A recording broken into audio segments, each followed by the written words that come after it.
হেৰি কি কৰছ হা? হেৰি কি কৰিবা এইয়া আলু কোমোৰা এইবিলাক কাটি আছো ৰবা। এই ৰাতিখন তুমি কি আলু কোমোৰা কাটি আছ? ৰ'ৰা এইখন গুৱাহাটী হা, সেই তোমালোকৰ সেই ভিতৰুৱা অঞ্চলৰ গাঁও নহয়। এতিয়া গুৱাহাটীত 9টা 10টা বাজে মানে এতিয়া গধূলিহে হৈছে। আৰু কি কয় হা, এতিয়া গধূলিহে হৈছে। এই হৈছে ল'ৰাৰ জীৱন। আমি ল'ৰাবোৰে এই ৰাতি হ'লে গুৱাহাটীত যেতিয়া গাঁৱৰ পৰা আমি বাহিৰত আহিম, এই ৰাতি নিজে কাটিবও লাগিব, নিজে বনাবও লাগিব, খাবও লাগিব। ঘৰৰ কথা বেলেগ, ঘৰত মায়ে দিয়ে বনায়, মাইকী দিয়ে বনায়, আৰামত আমি খাওঁ। ইয়াত ফেচবুক নহ'ব। এতিয়া মই কাটিছোহে, তাৰপিছত ল'ৰাকেইটাক মাতিম, ৰাতি 11টা 12টা বাজি যাব, 1টাও বাজি যাব পাৰে। মানে এইখনকে গুৱাহাটী চহৰ বুলি কয়। গুৱাহাটী কয়। গুৱাহাটীখন বেলেগ বস্তু। বেলেগ, তুমি পইচা কামাব আহিছা না?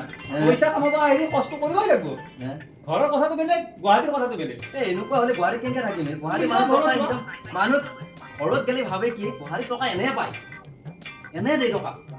এটাহে গম পাইছো ৰাতি 1টা বজাত ভাত খাব লাগে, 12টা বজাত ভাত খাব লাগে। তুমি গাঁৱত যাব লাগিব।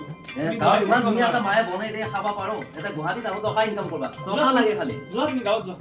টকা লাগে। গুৱাহাটীত কাম নহ'ব, তোমাৰ নিচিনা ল'ৰাই গুৱাহাটীত কাম নহ'ব, তুমি গাঁৱত যোৱা। মই নমস্কাৰ তুমি যোৱা কালি তুমি যেইকেইদিন থাকিলা তাক কৈ কেনে পইচাকেইটা যেইকেইদিন হ'ল মই নোৱাৰিম, এনেকে নহ'ব দে। তুমি যাব পাৰা।